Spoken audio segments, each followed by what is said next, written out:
Hello বন্ধুরা, কেমন আছো তোমরা সবাই? আশা করছি বেশ ভালো আছো। আমি মোহাম্মদ সালিম সাদমান মুকিব তোমাদের সবাইকে স্বাগত জানাচ্ছি গো জে8-এ।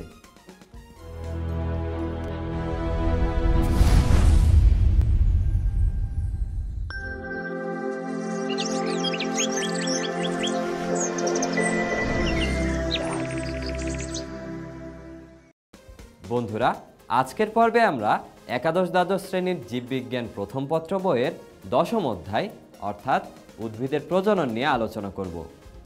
আর আমাদের আজকের আলোচনার বিষয়বস্তু হলো উদ্ভিদের যৌন ও অযৌন প্রজননের মধ্যে পার্থক্য, উদ্ভিদের কৃত্রিম প্রজনন, কৃত্রিম হাইব্রিডাইজেশন প্রক্রিয়ার ধাপসমূহ এবং কৃত্রিম হাইব্রিডাইজেশন প্রক্রিয়া চলাকালীন সতর্কতা। তাহলে চলো বন্ধুরা, শুরু করা যাক আজকের এপিসোড। উদ্ভিদের যৌন ও অযৌন প্রজননের মধ্যে বেশ কিছু পার্থক্য রয়েছে। চলো এবার আমরা এই পার্থক্যগুলো সম্পর্কে জেনে নিই।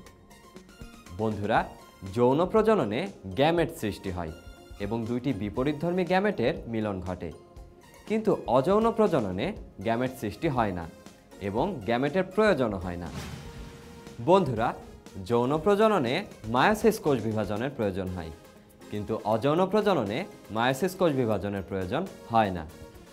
উদ্ভিদের যৌন প্রজননে সৃষ্ট নতুন উদ্ভিদে বৈশিষ্ট্যের বৈচিত্র্য সৃষ্টি হয়, কিন্তু অযৌন প্রজননে সৃষ্ট নতুন উদ্ভিদে কোনো বৈচিত্র্য সৃষ্টি হয় না। আবার যৌন প্রজননে সৃষ্ট উদ্ভিদ অধিক অভিযোজনক্ষম হয়, কিন্তু অযৌন প্রজননে সৃষ্ট উদ্ভিদ কম অভিযোজনক্ষম হয়। তাছাড়া যৌন প্রজনন সাধারণত নিম্ন ও উচ্চ শ্রেণীর উদ্ভিদে ঘটে, কিন্তু অযৌন প্রজনন সাধারণত নিম্ন শ্রেণীর উদ্ভিদে ঘটে। তো বন্ধুরা, এই ছিল যৌন ও অযৌন প্রজননের মধ্যে পার্থক্য। বন্ধুরা, এই পর্যায়ে আমরা উদ্ভিদের কৃত্রিম প্রজনন সম্পর্কে আলোচনা করব। বর্তমানে প্রচলিত ফসল থেকে আরও উন্নত বৈশিষ্ট্যের নতুন প্রকরণ উদ্ভাবন করা যায়। এই প্রক্রিয়াকে ব্রিডিং বলা হয়। বিভিন্ন পদ্ধতির মাধ্যমে, যেমন নির্বাচন, সংকরায়ন, মিউটেশন ইত্যাদির মাধ্যমে ফসলের উন্নত ও নতুন জাত উদ্ভাবন করা যায়। বন্ধুরা, দুইটি বিসদৃশ নির্বাচিত উদ্ভিদের মধ্যে যেখানে প্রাকৃতিক উপায়ে পরাগায়ন ও প্রজনন ঘটানো সম্ভব, সেখানে নিয়ন্ত্রিত উপায়ে পরাগায়ন ঘটিয়ে উদ্ভিদের বৈশিষ্ট্যের পরিবর্তন করে উন্নত জাত বা প্রকরণ সৃষ্টি করা যায়। আর এই প্রক্রিয়াকে উদ্ভিদের কৃত্রিম প্রজনন বলে। এই প্রক্রিয়ায় সৃষ্ট উদ্ভিদকে সংকর বা হাইব্রিড উদ্ভিদ বলা হয়। বন্ধুরা, উন্নত নতুন ফসল সৃষ্টির প্রক্রিয়াগুলোর মধ্যে হাইব্রিডাইজেশন হলো অন্যতম একটি প্রক্রিয়া। এমনকি প্রকৃতিতে প্রাকৃতিকভাবেও কিছু কিছু হাইব্রিডাইজেশন ঘটে থাকে, তবে সাধারণত কৃত্রিম উপায়ে হাইব্রিডাইজেশন ঘটানো হয়। হাইব্রিডাইজেশন হলো উদ্ভিদ প্রজননের এমন একটি পদ্ধতি যেখানে এক বা একাধিক ভিন্ন জিনগত বৈশিষ্ট্য সম্পন্ন দুই বা ততোধিক উদ্ভিদের মধ্যে ক্রম করিয়ে নতুন ভ্যারাইটি উদ্ভাবন করা হয়। তো বন্ধুরা, ভিন্নতর জেনেটিক বৈশিষ্ট্যমণ্ডিত দুই বা ততোধিক উদ্ভিদের মধ্যে ক্রস করানোর প্রক্রিয়াকে বলা হয় কৃত্রিম হাইব্রিডাইজেশন।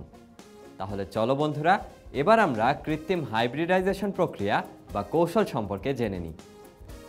কৃত্রিম হাইব্রিডাইজেশন প্রক্রিয়ার প্রথম ধাপটি হলো প্যারেন্ট নির্বাচন। এক্ষেত্রে কোন উদ্ভিদের মধ্যে হাইব্রিডাইজেশন করতে হবে তা নির্বাচন করতে হবে, আর এটিই হলো প্যারেন্ট নির্বাচন। বন্ধুরা, এর পরের ধাপটি হলো প্যারেন্টের কৃত্রিম স্বপরাগায়ন। প্যারেন্ট স্বপরাগী না হলে এদেরকে কৃত্রিম স্বপরাগায়নের মাধ্যমে হোমোজাইগাস করা হয়। প্যারেন্টের কৃত্রিম স্বপরাগায়ন ঘটানোর পর প্যারেন্ট উদ্ভিদের ইমাস্কুলেশনের ধাপটি শুরু হয়। যে পুষ্পকে মাতৃপুষ্প হিসেবে ধরা হবে তা যদি উভলিঙ্গ হয় তাহলে ইমাস্কুলেশন করা হয়। উভলিঙ্গ বলতে বোঝায় যে উদ্ভিদ স্বপরাগী হয় অথবা প্রয়োজনে স্বপরাগী হতে পারে। তো বন্ধুরা, পরিপক্ক হবার আগেই পুষ্প থেকে পুংকেশর মেরে ফেলা বা সরিয়ে ফেলাকে বলা হয় ইমাস্কুলেশন। এর ফলে স্বপরাগায়ন ঘটতে পারে না। এর পরবর্তী ধাপটি হলো ব্যাগিং। এক্ষেত্রে পলিথিন ব্যাগের সাহায্যে নির্বাচিত উদ্ভিদের পুষ্পিত অংশকে ঢেকে দেওয়া হয় ক্রসে ব্যবহারের জন্য। ব্যাগিংয়ের পরের ধাপটি হলো ক্রসিং। ব্যাগিং করা পুং উদ্ভিদ হতে পুংরেণু সংগ্রহ করে ব্যাগিং করা স্ত্রী উদ্ভিদের ইমাস্কুলেশন করা পুষ্পের গর্ভমণ্ডে তা ফেলা হয়। বন্ধুরা, এর পরের ধাপটি হলো লেবেলিং। এই ধাপে একটি লেবেল স্ত্রী উদ্ভিদে লাগিয়ে দেওয়া হয়, যেখানে ইমাস্কুলেশনের তারিখ, ক্রসিংয়ের তারিখ, মাতৃ ও পিতৃ উদ্ভিদ পরিচিতি এগুলো থাকবে। এখন আমরা যে ধাপটি সম্পর্কে জানব তা হলো বীজ সংগ্রহ। কৃত্রিম পরাগায়নের ফলে যে ফল সৃষ্টি হয় সেই ফলটি পাকলে তা থেকে বীজ সংগ্রহ করা হয়। বীজ সংগ্রহের পর বীজ বপন ও F1 উদ্ভিদের উদ্ভব ধাপটি শুরু হয়। এক্ষেত্রে পরবর্তী বছর কৃত্রিম ক্রসের ফলে সৃষ্ট বীজগুলো বপন করা হয় এবং F1 বংশধর সৃষ্টি হয়। এই F1 বংশধরগুলো হলো নির্বাচিত প্যারেন্টের হাইব্রিড। পরে F2 থেকে F6 পর্যন্ত বংশধর সৃষ্টি করা হয়। এর ফলে উন্নত বৈশিষ্ট্যমণ্ডিত নতুন প্রকরণ সৃষ্টি হয়।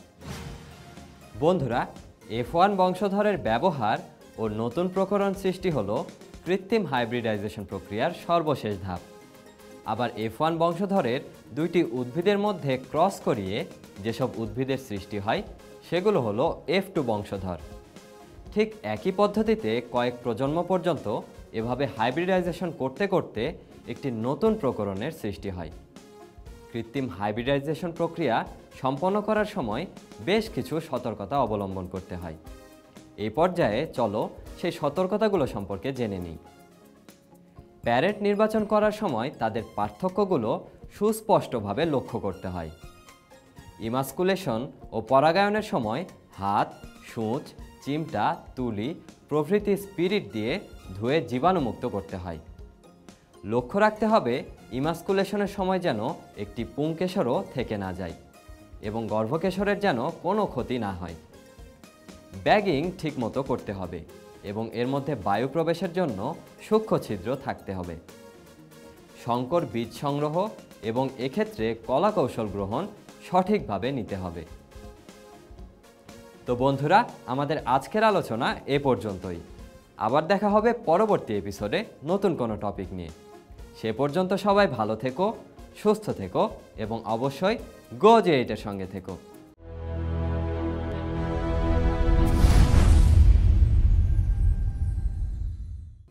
তো বন্ধুরা, এ পর্যন্ত আমরা যে বিষয়গুলো নিয়ে আলোচনা করলাম সেগুলো থেকে কিছু গুরুত্বপূর্ণ নোটস চলো দেখে আসি। যৌন প্রজননে সৃষ্ট উদ্ভিদ অধিক অভিযোজনক্ষম হয়, কিন্তু অযৌন প্রজননে সৃষ্ট উদ্ভিদ কম অভিযোজনক্ষম হয়। পরিপক্ক হবার আগেই পুষ্প থেকে পুংকেশর মেরে ফেলা বা সরিয়ে ফেলাকে বলা হয় ইমাস্কুলেশন। ভিন্নতর জেনেটিক বৈশিষ্ট্যমণ্ডিত দুই বা ততোধিক উদ্ভিদের মধ্যে ক্রস করানোর প্রক্রিয়াকে বলা হয় কৃত্রিম হাইব্রিডাইজেশন।